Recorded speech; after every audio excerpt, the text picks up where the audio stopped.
in Recovery with Anthony Acampora. Hello, welcome to Faith in Recovery. My name is Anthony Acampora. I'm your host. Faith in Recovery radio show focuses on powerful testimonies by various people that come in, overcome a lot of suffering and major issues. We had advice and insight for families of those in addiction and dealing with mental health issues, dual diagnosis, that type of thing. And then we have guests who are experts in their field. And we have one today who is definitely an expert in this field of mental health, mental illness. We have DJ Jaffe here. He's the executive director of mentalillnesspolicy.org. He's also the author of Insane Consequences: How the Mental Health System Fails the Mentally Ill. He has written op-eds on mental health policy for the New York Times, Washington Post, Wall Street Journal, and other publications. Congress has incorporated ideas proposed by DJ Jaffe in the Helping Families in Mental Health Crisis Act. So we are blessed to have him here. It's just to get some real insight that is so needed. And I hope a lot of people are going to be listening, especially legislators and different people that are going to have an impact on what's been going on with these shootings and mass shootings and just all of this stuff. So DJ, welcome to the show. Thanks for coming on. And thanks for bringing our message to a wider audience. Great. Appreciate you coming on the show. DJ, for those who are not familiar with you, could you tell us a little bit about yourself, your background, and how you got into this type of work? Well, I have a mentally ill family member, seriously mentally ill family member, and I've done pro bono work. And as a result, then I've been part of the National Alliance of Mental Illness. I've been part of an organization in Washington, terrific group called the Treatment Advocacy Center. And I have my own nonprofit, Mental Illness Policy Org. And we are focused on the absolute most seriously mentally ill, people who are often shunned by the mental health industry. So, for instance, you'll see often public service announcements by mental health groups, and they're showing high-functioning executives. But there are some seriously mentally ill who do not recover, who are imprisoned in their delusions, and we have to pay attention to them, too. So these are the forgotten people, and that's what our group works to bring attention to. Absolutely. Thank you. DJ was also on Fox News the other night, and I want to play a clip from that. Here he is. By the minority that tars and stigmatizes the majority. So if you're against stigma, then you have to deliver treatment to the untreated, seriously mentally ill. In 2016, Nicholas Cruz underwent a psychiatric evaluation after he allegedly posted a Snapchat video cutting his arms. Mental health workers said he was not a risk to harm himself or others. In general, it is very hard to treat someone over objection until after they become dangerous to self or others. As ludicrous as it sounds, our laws require dangerous behavior rather than prevent it. Wow. That's from Fox News. What was that, Monday night that DJ was on? DJ, could you expand on that a little bit? It was a short clip, but I mean, that's something that listeners are probably thinking, so we have to wait till someone goes out and shoots up a school or a movie theater or something, and then we're able to react and do something. It seems like it doesn't make any sense at all. So could you shed a little bit more light on that? Yeah, it doesn't make sense, and it never has made sense. Basically, as a kind of compassionate society, we should help people when they need help. We shouldn't assume that being psychotic is the inability to exercise free will. It is not an exercise of free will. These people are imprisoned in the Bastille of their psychosis, and we should help liberate them from that. Now, what people will say is, well, if you treat people earlier, you're going to have way too many institutionalized. And it was true in the 1960s. We had around 500,000 institutionalized, and the hospitals were awful. At that same time, we had around 50,000 who were incarcerated. As a result of our being against hospitalization, those numbers have virtually reversed. There's around 400,000 now who are incarcerated and only 30,000 who are hospitalized.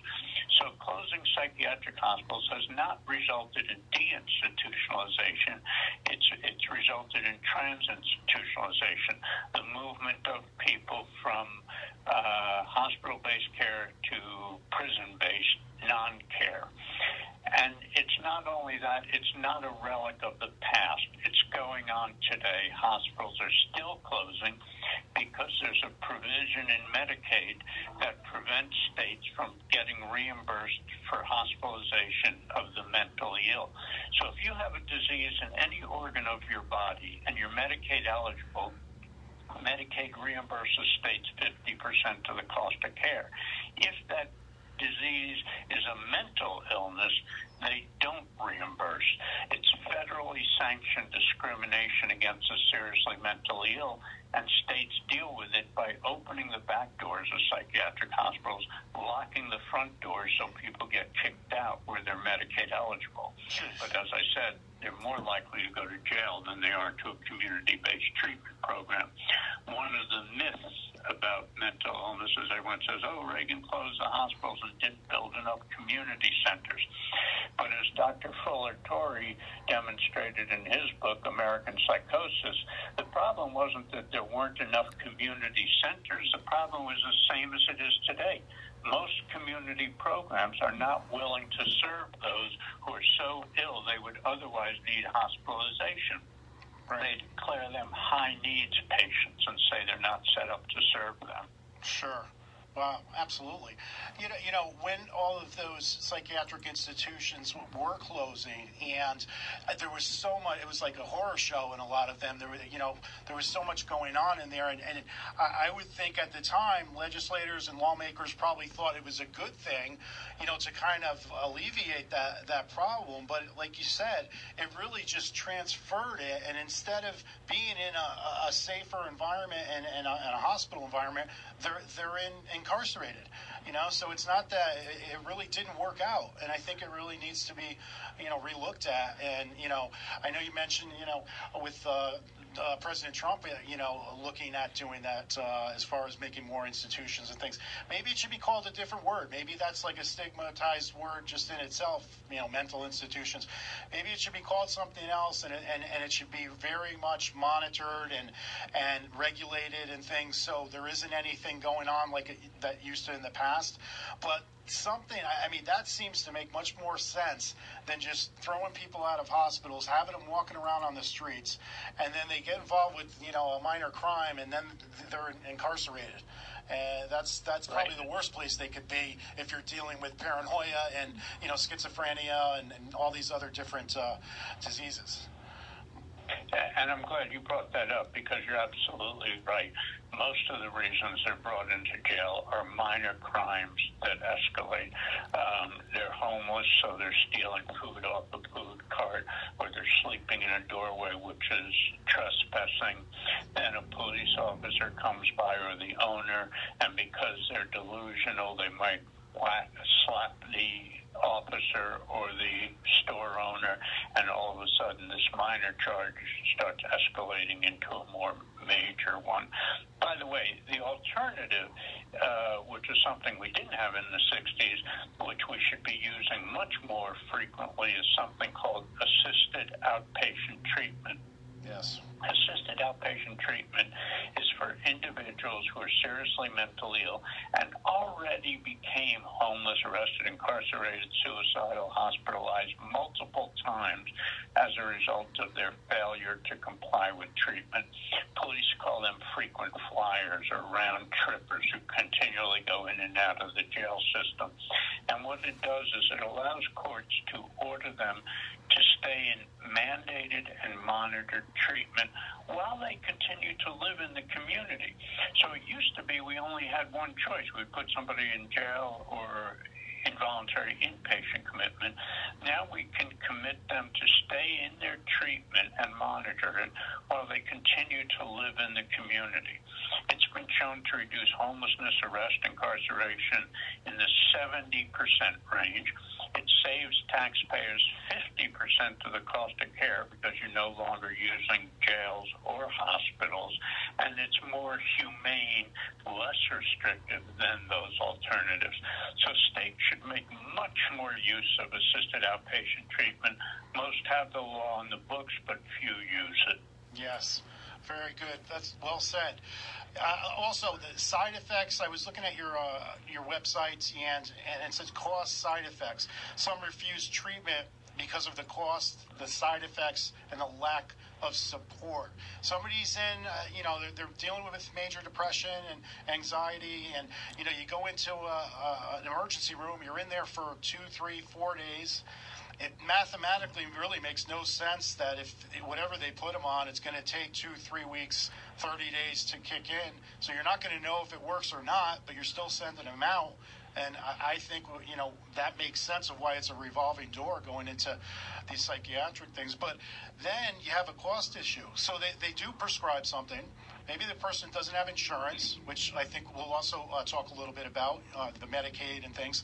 And then they don't even want to take it anyway. Sometimes they believe they don't have a problem, they're fine. So why would I take something if it's going to give me side effects, make me tired and lethargic or whatever, and I don't even think I have a problem anyway. So that's where it breaks down. They may get treatment for a few days. As soon as they walk out that door, they're not going to a lot of times continue taking the medication for those reasons and others. What do you think about that? And this has been a big issue for police in particular, because a policeman will pick up somebody, and if he's compassionate, he's going to take them to the hospital.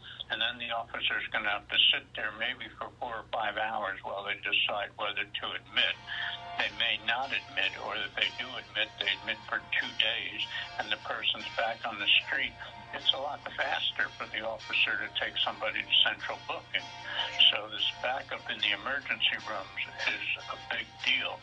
And the titrating medicines, which you're talking about, is also a big deal. Medicines have side effects. Some of them can be really bad, and people don't want those side effects. And you need access to psychiatrists who will take the time to really listen to you, understand, and try to work around those side effects. They have other choices. They have other doses. They have medicines that can't counteract those side effects.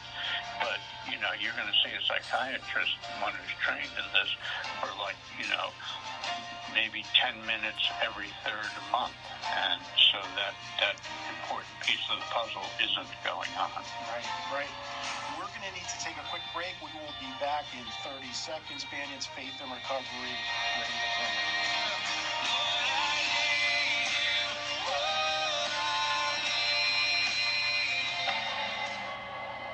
If you or a loved one are struggling with drug and alcohol problems or mental health disorders, call Banyan Treatment Center at 888-270-5712.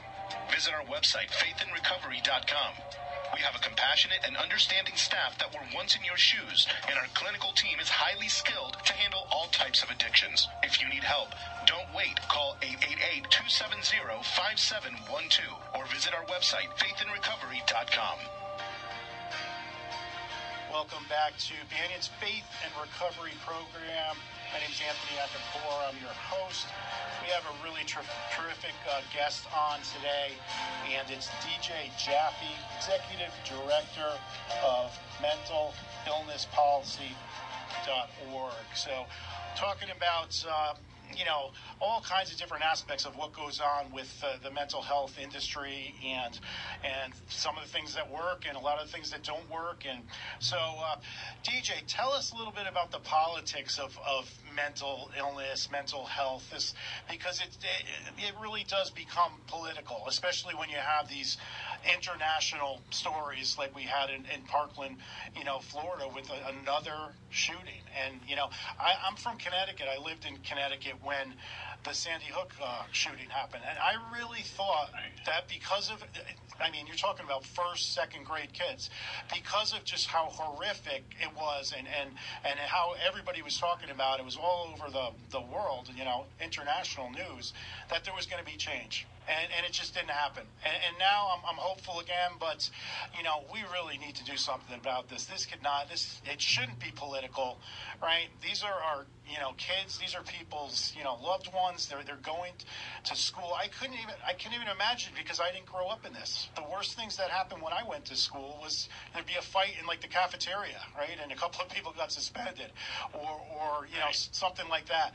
There was just this, we didn't grow up in this world, and it's just very sad that this is what it's come to, but things can be done and there could be change. DJ, people like you could make a huge difference and are making a difference with this. Your voice is a powerful one, and you need to be heard, and that's why I'm so glad you're on the show today. So tell us about what you think federally, the politics of this.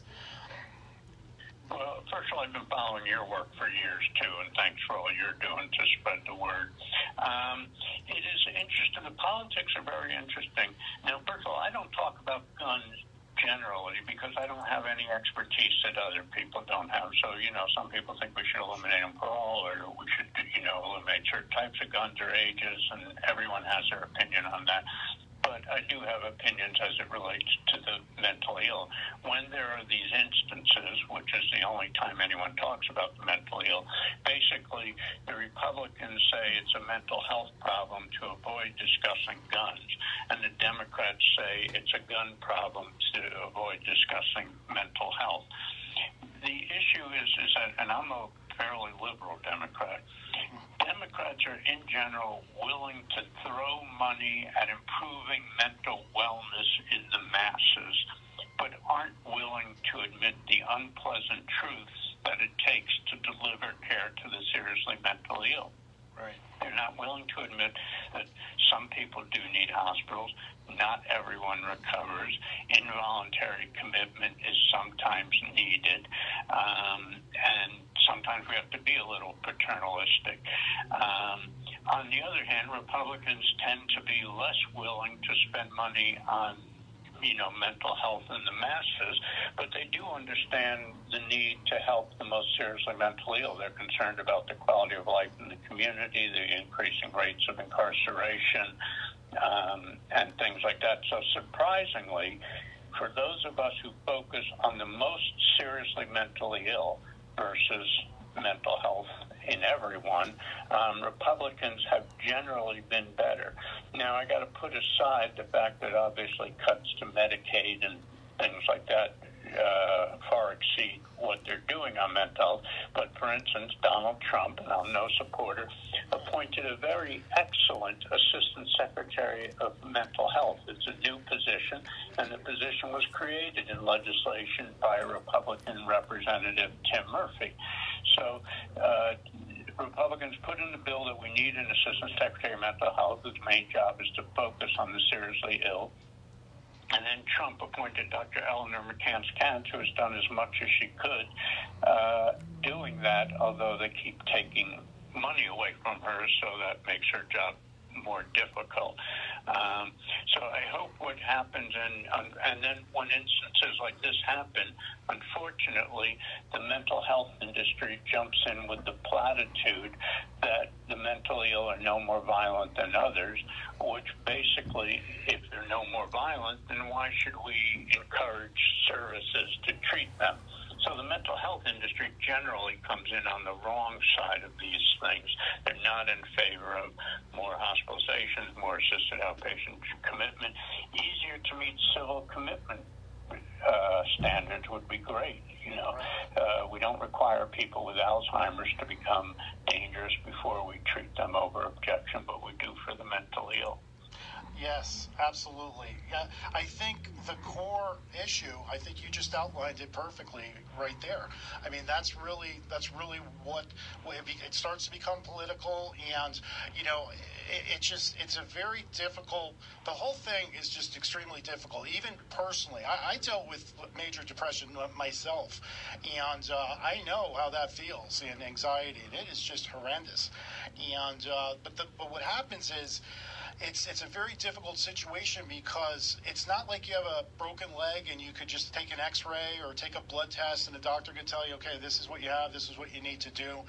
There's a lot of gray areas with it. And when we're talking about just going back to diagnosing people with something that they may have that diagnosis for the rest of their life, and it's from someone that maybe spent 5 or 10 minutes with them, it doesn't make any sense, and it's very difficult to have anything that really works and things when there's this stigma of it that comes with it. It makes no sense to me either. It's the most complicated organ that we have is the brain. And if it malfunctions, all of a sudden there's a stigma and nobody wants anything to do with you, and it's just people are running away from you, and you're dealing with a lot of emotional pain on top of what you're already dealing with. So I think until we break through, I think it's gotten better over the years with that, but it's still there.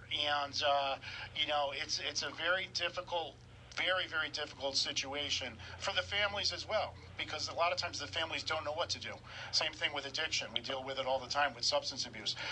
They try, the tough love, and then they try, then they're trying everything for them, and now they're being told they're enabling the person, and they just kind of throw their hands up. They don't know what to do. They're just at a complete loss.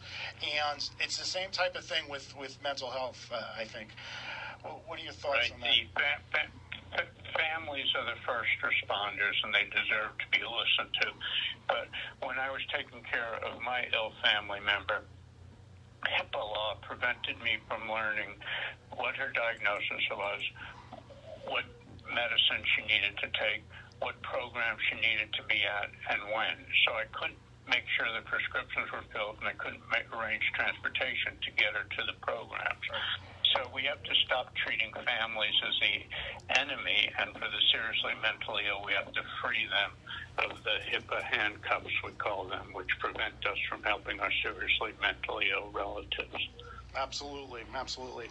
I want to give you some time, DJ, to share about your website and all. I want people to be able to access this information. I was reading it last night for it must have been about an hour, and for me, that's a long time to read something.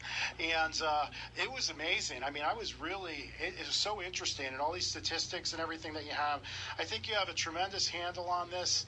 And hopefully this gets out, and we're gonna really try to get it out to people that need to hear this to make change, because you have tremendous insight, and it's a subject that not a lot of people are that familiar with. So I want to give you some time here. Talk about your book and also how to get this information on your website and those types of things. So go ahead, DJ. Well, my early work was focused on helping families cope, and so there's a section on the website of coping tips, and if anyone has seriously mentally ill family members, there's articles there like how to make 911 respond to your call, how to make the mental health system do what you want when they say what you want is wrong, how to cope with somebody who has mental illness, understanding and responding to symptoms. So there's a bunch of that information that's legacy information from prior work. Most of my work in the last 15 years has been on policy. How do we change the policies? So that you can follow us on Twitter at Mental Ill Policy. We have a giant Facebook, multiple platforms there. Our page is Mental Illness Policy org, or Mental Illness Policy on Facebook. You can follow us there. And the book basically takes all that information, and it's for advocates who really want to improve the system, need the information and the source of it. The basic premise of the book is called Insane Consequences: How the Mental Health Industry Fails the Mentally Ill. And the premise is that the mental health system is now focused on the highest functioning.